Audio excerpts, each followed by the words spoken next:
of concern about the reasons for their coming, or what their ethnicity really is. Do they come under the law of return? What their religion is? Do they need to be reconverted or converted or whatever? And Israelis love to argue about all kinds of issues like that.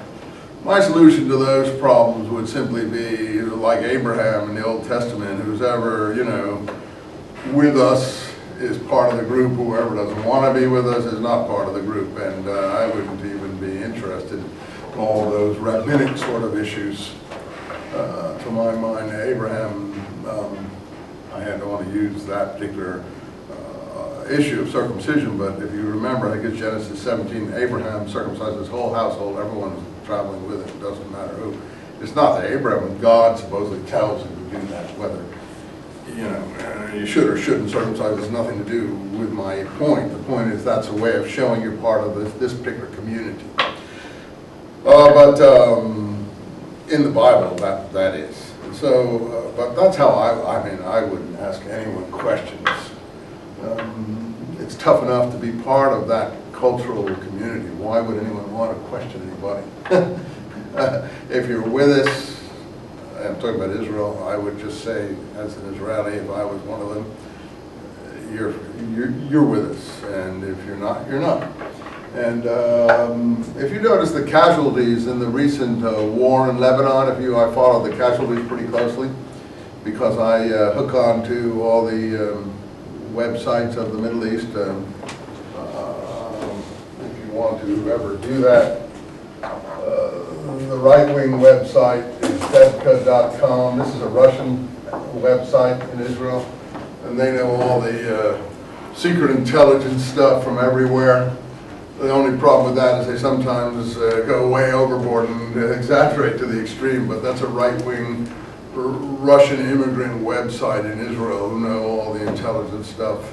And then there's, I think it's either JerusalemPost.com or JPost.com. I think it's Jerusalem Post, which is English language paper. And then there's Haaretz.com, another English language version of their Hebrew newspaper that they have. And then there's Ynet.com, which is the third newspaper in Israel that have an English-speaking, if you're interested. I'm just interested, I follow it, I bang it up. I've got Al Jazeera even on my thing, I bang theirs up there. See what's going on, you can get it at aljazeera.com. It's no big deal. I follow this stuff. So you looked at the casualties in the recent Lebanon war. So sad to see, these young boys who have just come from Russia,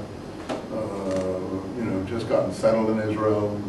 I would say a third of the casualties looked to me like they were Russian Jewish immigrants of recent arrival. I would just imagine how the parents of those boys feel, those young men.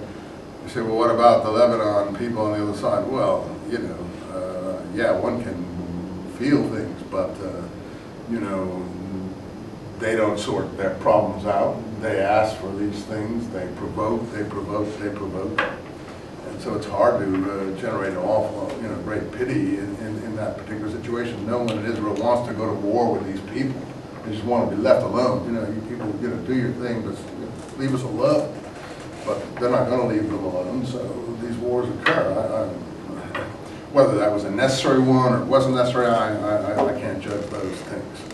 But you say you're misplacing your pity. Well, again, when you see them marching on the street and they're using all the fascist symbols, and when you see what's the group in Hezbollah and marching with goose steps and so on and so forth, and you see they've just taken the swastikas and turned them into something else, and they're doing exactly the same stuff with the same kind of signs, with the same everything, and the Persian, Iranian premier saying the same kinds of things, you know what they're up to. I don't have to imagine, so it's hard to feel pity.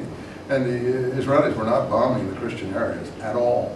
They never bombed the Christian areas. None of them. The newspapers make like they're bombing everywhere. No, they just bombed the Hezbollah areas where they were hiding out in strongholds and with you know, civilian populations and so on purpose. But I'm not for bombing anybody if you don't have to, and I wish one didn't have to. But you see the kind of equipment that they're bringing into those places, missiles and everything else. And if you don't do it, you're a dead man.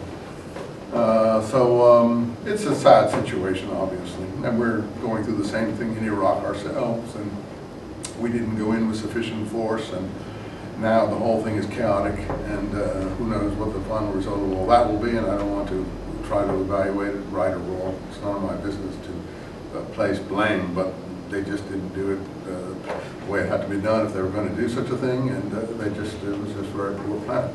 But I think they imagined that the population was just going to greet them like liberators. That was their mistake. They just didn't understand the mentality of the Middle East. They thought they were going to be greeted like liberators. They wouldn't have to do anything. Everybody would be so happy that they then sort themselves out and get down to business and not make a big deal of it. But they were way off the mark in their evaluations. Anyway, Israel's got the same thing that they have to do. And I see these young Russian kids who are coming from these places. The old generation, they're used to it, but I watched. They put the pictures of the casualties in there in that last war, and it was really even I could feel was really. I mean, half of them I don't even think were Jewish guys. They were all mixed, so Russian something or other. So in Russia, the 3 million or so.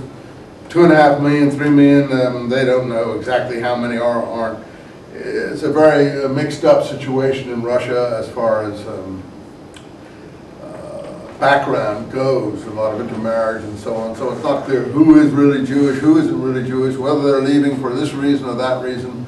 But anyway, they want to go live in Israel and they want to be part of that situation there. And they want to, you know, undergo that sort of threat and so on. I wouldn't question anybody. You know, I wouldn't question anybody if I was the authorities. All that is very childish. All right, so now we have some material here. We did Herzl, and we looked at some of the supporters of Herzl, like Nordau, and the American Brandeis, who sounds like a big supporter of Herzl. And you could see that Brandeis, being a politically minded, he is a labor lawyer originally, would actually find something in Herzl